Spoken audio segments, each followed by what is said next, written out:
just before we get into today's episode, I'd just like to warn you that there are discussions of sensitive topics in today's episode. Thank you. Joe Scott-Coe is a writer from California.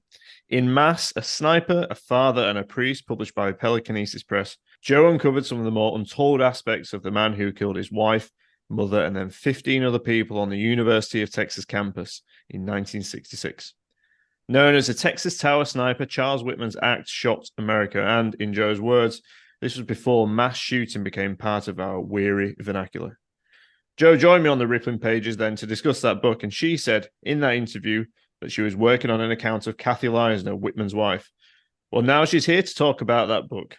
It's a result of years of scholarship, of working through Kathy's letters to give a full account of a woman taken too early by the heinous act. And although Kathy and her relationship with Whitman provides evidence of the disturbing link between mass shooting events and domestic abuse, Joe has at least given us a fuller account and a biography of this young, articulate woman in that process.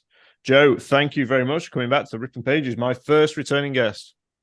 It is such a pleasure to be here, Liam. Thank you so much for having me back and for continuing this conversation. It's very nice. It's really great to have you back. It's a really lovely thing to do and to not only have writers on, but welcome writers back. So I've always wanted to say this, actually. You are a friend of the Rippling Pages, and it's true. Well, oh, yes. Happy to be so. But it is the story that's brought you back, and it obviously, as we've sort of said there, it is a very dark and disturbing story. But you have done a lot of work and a lot of scholarship around this subject. So when you said that this book, Unheard Witness: The Life and Death of Kathy Leissner Whitman, was going to be published, I knew we had to get you back. But let's start then. Let's just start by talking about where that last book left us, Mass, and where this book fits in. I have been writing about the connection between private and public violence for almost 20 years now, and in different ways. My very first book, Teacher at Point Blank, was about that on kind of a personal level, looking at school shootings. And in Mass, I didn't realize I was going to be writing an entire book about Charles Whitman's religious mentor, Father Gil Leduc.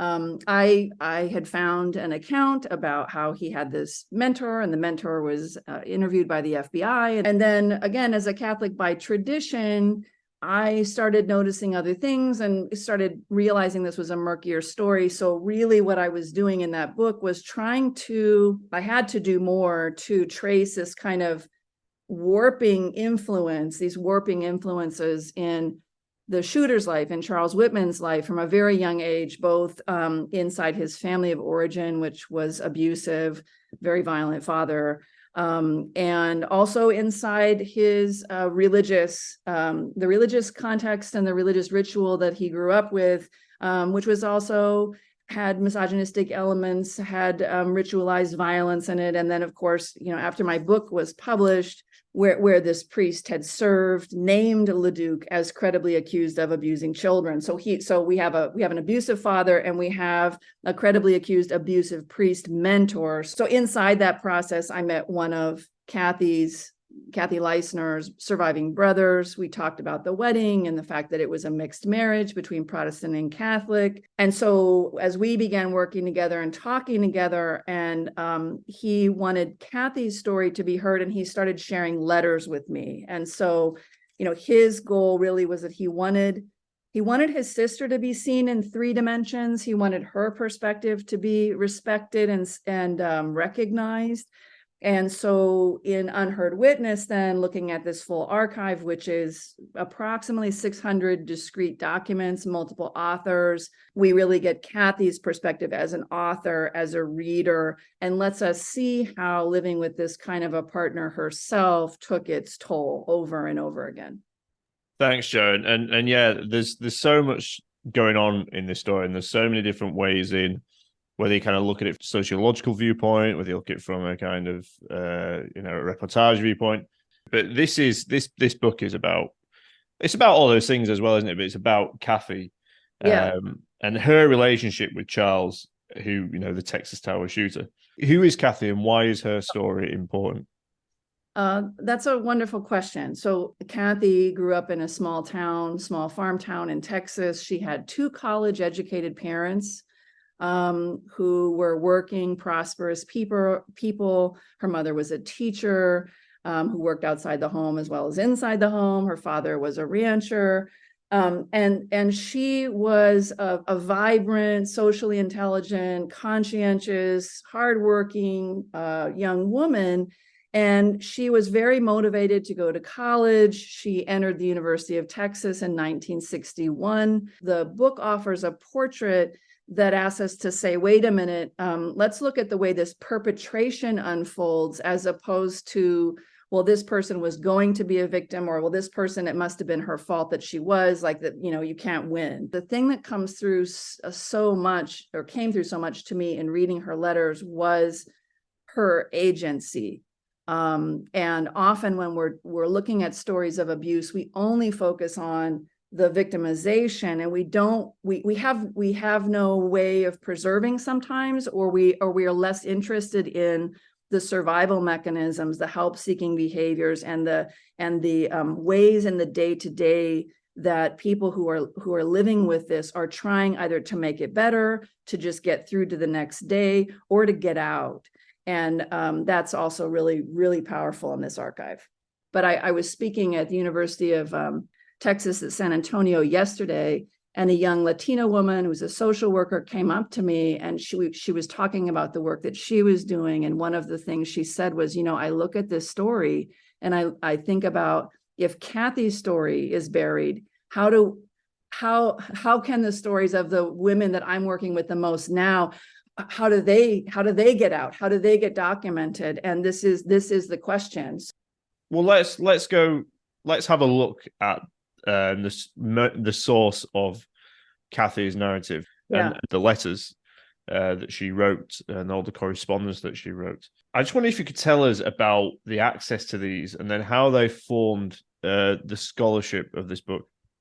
So in 2015-16, the first time that I met Kathy's brother Nelson in person, we had corresponded, we'd had some phone conversations and emails, and I was coming to Texas anyway to do some other work, and I met him in person. And at that time, one of the things that he shared with me was the last letter, which I do quote from at the end of the book, that Kathy's killer, her husband, sent to her parents after he murdered her. And this is a letter that the parents kept under lock and key. It was a letter that, it's incredibly disturbing in its link between sexual violence as well as the killing of this woman. We talked about it. He still kept that letter very close under lock and key. And we started talking about the letters at that time. And this is right around the time that the 50th anniversary of the UT Austin shooting was approaching. So, media interest was kind of ramping up again. Of course, Nelson himself was feeling that gap where his sister, he knew that his sister was there, but there was no room for her, or she was not yet taking up any space there. And he had saved these letters.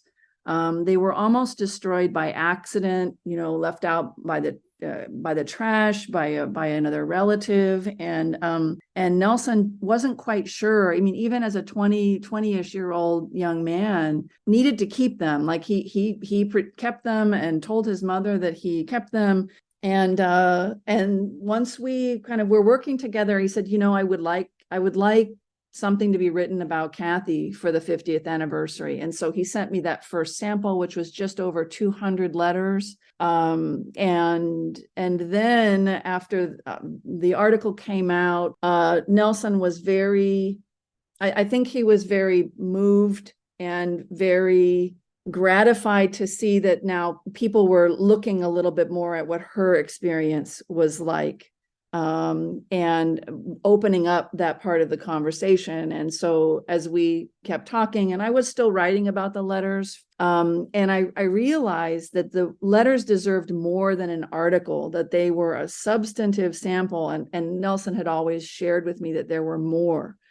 And so I talked with him about doing something longer, giving the letters a full consideration, an archival reading, really in a narrative form for a general reader. I proposed that first I would approach the University of Texas, because Kathy had graduated from there, and that felt respectful as a starting point. And Nelson agreed, and then shared the rest of the archive. She wrote these letters. She could write these very articulate letters. And it, makes you wonder about, who are the victims that who don't have a testament, don't have a testament, so they don't have that access. The interesting thing is that Kathy was a fierce correspondent. I've spoken with people from the same generation when, there wasn't texting and internet and phoning was more expensive and so forth. But people who had different relationships to their family or just different temperaments, will say, I wasn't writing to my mother 3 times a week or 2 times a day, or, and Kathy, we can see this before she goes to college. She had a documentary impulse that really is teaching us now. She was an interesting and eclectic collector of things in this, childhood scrapbook that she gets when she's about 13 years old, and the notes and annotations and the things she collects and the inside jokes and the letters she preserves, it all suggests a very young and youthful tendency towards preservation. But in archival work, that's often the exception. You have the 4 letters Sylvia Plath sent to her therapist, or, you have those documents. You don't necessarily have anything coming the other way. You don't necessarily have them in the same place. And so the fact that they're all collected is also unique and speaks to the motivations of the different audiences, right, who were keeping things and why, and then how they all ended up together. So I thought a lot about people who either feel like, I better not write this down, I can't trust my words, which is actually something that does come up in the book later on in Kathy's own story. Who do I have to talk to?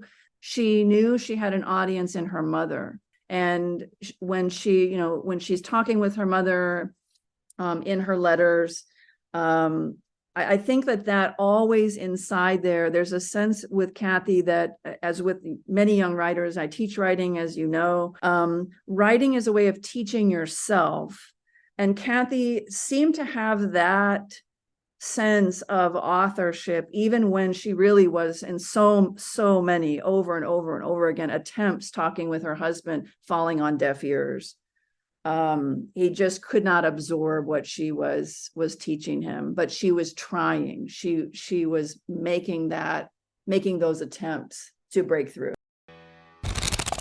Now, it really does give me a great pleasure to welcome writers like Jo back onto the Whitman pages. And if you're enjoying it as much as I am, why not leave a 5-star review on your favorite podcast provider? Doing so not only helps the reach of the podcast, but helps these writers reach new audiences too. Thank you, and enjoy the rest of the episode.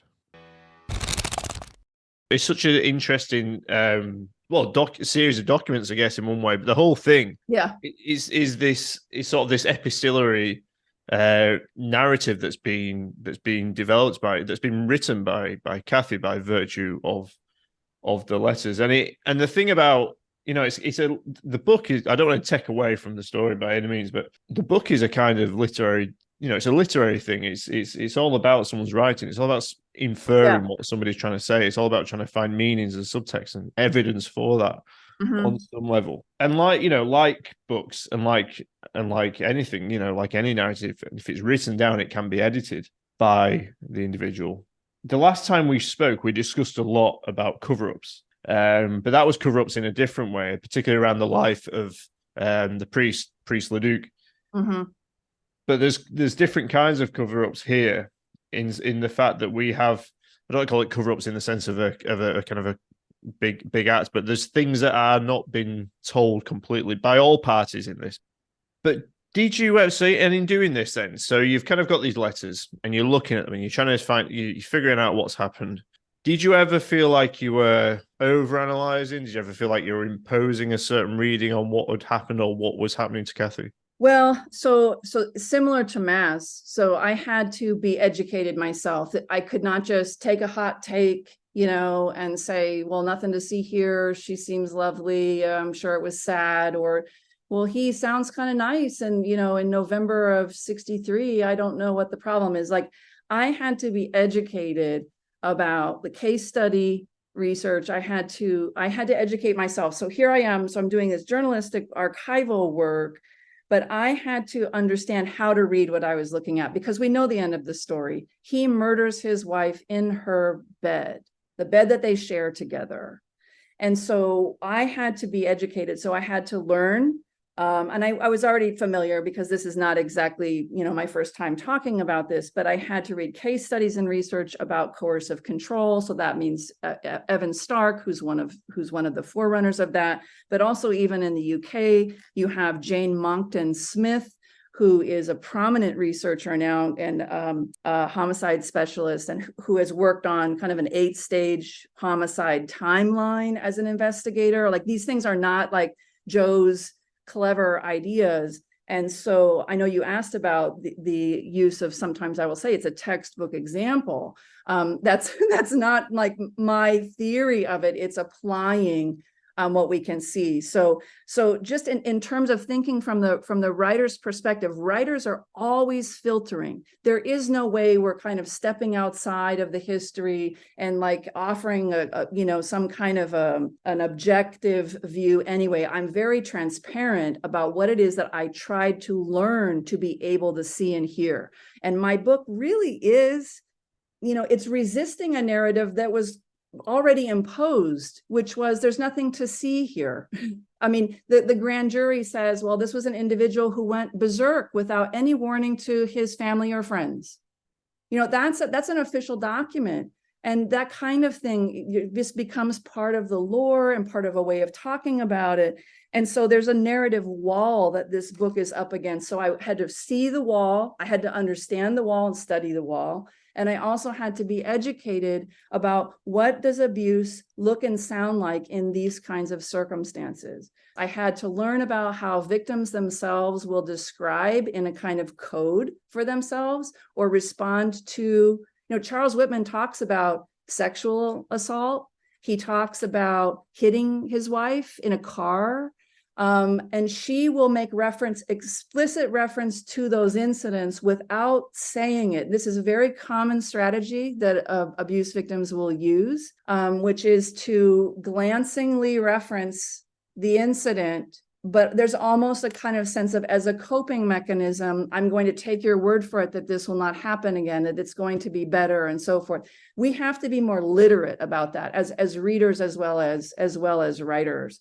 But intimate testimony and learning from intimate testimony and looking at what it is. Let's just deal with the what. We don't have to go to a why. What if the why is Kathy was leaving him? If we're talking about the why again for the shooting, about the why did he kill her? We know that a person who is most serious about leaving is most vulnerable. It's the most dangerous time. And she'd already left him once under the guise of, I'm going to go back to school. You're being deployed anyway. She had this separation, this kind of gentle separation, reset. And now, when they're back together in 1960, 65, 66, when she starts talking about divorce, she gets a bank account.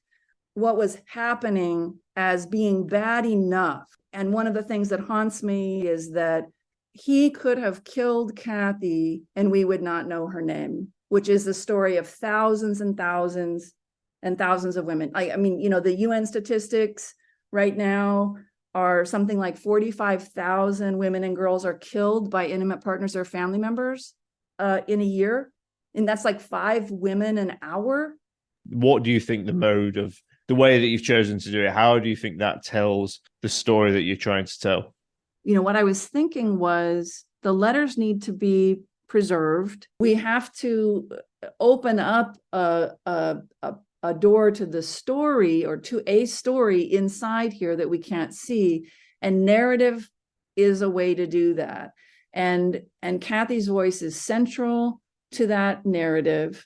And her voice as both a reader as well as an author of letters. But I needed to be informed. So I needed to have all of that kind of theoretical that understanding of what I was looking at to talk about it and to tell and respect the story in that way. But I think that, theory doesn't reach people first always, unless you're in a certain bandwidth. You're a sociologist, you're a psychologist, you're a criminologist, you read in that field. That seemed to me for this, because the story is so old, maybe not the best way to start. Well, I wondered then, speaking about the book and writing this book, did your view about anything change either as a result of writing this book or from the previous book? Any assumptions or conclusions you come to? How are you dealing with the range of emotions that is going to be provoked by the subject material, but also the underlying narrative about what happens, I guess, to people, isn't it? How do we infer the kind of correct? There's not an incorrect or incorrect out of this, but I guess you don't want people coming out, and you want people to see the story for what it is.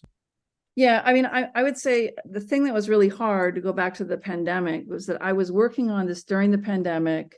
I was thinking a lot about people who are not safe at home and now had to stay home. And I'm reading these letters, I'm transcribing these letters. Sometimes I was doing voice to text, so I'm reading Charles Whitman's voice, or I'm reading Kathy's voice in response. And a lot of that coursing through me physically, and thinking about how I can't, I'm supposed to stay home, but thank God I have a loving partner and he understands the work I'm doing, and all of that. That must have been so. I don't know. Yeah. I don't want to say what it must have been like. I can imagine that could have been really. Imagine that was a lot of Yes. heavy lifting. It was, and yet part of the hopeful element of it was that I felt that I was with her. So I don't know how to explain this exactly, and I don't mean this to sound very supernatural, but as readers, as writers, when we sit with a text, we're connecting. It's this interesting way that across time and space we're connecting, and to be available and to be able to say, I see you, and wow, this is awful, this is terrible. And then to have to process that academically and narratively and so forth, but to be able to do that and to recognize that part of the work of this is to take Kathy out of isolation, which is such a cause of suffering, right? So we were isolated. It wasn't fun not to travel. If you were lucky enough to live in a safe home, it was a pain, but it wasn't a horror show. To recognize that we could take Kathy out of isolation. She's been isolated, buried, subsumed, and to take her out of isolation and to say, there's nothing to be ashamed of here. We can look at this. We can see the toll this took on you over 4 years. So to go back to Whitman again, this is a 4-year period where we can see the toll that this takes, even with intermittent separation of 2 years. We can see the impact that he had on her over that time, even before she's murdered. And to kind of watch and wait, as it says in the Bible, watch and wait, and to be with her through that journey, but to be with her alive, to be with her in that struggle, was both heavy and also a source of hope, I dare say, because someone else needs to hear that, who might be in a family where they're like, oh, I understand this now, or someone else who's gotten out of something. I recognize certain things in my own history, where it's like, I can see that and I can have clarity around that and not feel that shame is mine, and that we can put that in the light. Pandemic, whatever it was, it ravaged across the country, didn't it? And those things you can kind of see on the horizon, can't you? You can see there was the warnings there about the pandemic happening. There's warnings there about the tornado, the hurricane coming, and people have an opportunity to escape. Yes. Is that the same for someone like Kathy? Do people have an opportunity to escape or prevent sort of these things happening? Not necessarily Kathy, but where's the intervention? How do people get out of this situation? I think this is where that literacy piece comes in again, about what are the warning signs look like. And we still have myths about stranger danger, even though the most likely perpetrator is going to be someone in the home or someone that and we have to be more more educated about those things, in the perpetrator is going to be maybe handsome and charming and white and, maybe not. Again, it betrays so many stereotypes that we have that get in the way of knowing new information that isn't even really new, 30, 40 years, 50 years of research on the experience of survivors and victims. One of the tells is a absolute brittle, unflinching notion about gender and sexuality and the roles of men and women, heterosexuality versus homosexuality, never mind any other non-normative, quote unquote, sexual identities. This is expressed very early in the archive. We see it from Whitman before they're married. Controlling ideas about women, misogynistic attitudes that often, again, can pass as just very normal because they're ordinary and accepted. When you look at the case studies of someone like Anders Breivik, when you look at the case study of the Virginia Tech shooter, I think it's certainly true in Whitman's case as well, this history of bullying, dominating strangers and friends. There's a story about Kathy, not only him physically abusing Kathy, but him attacking a friend during a study group and throwing him across the room. He passes out and he throws him across the room.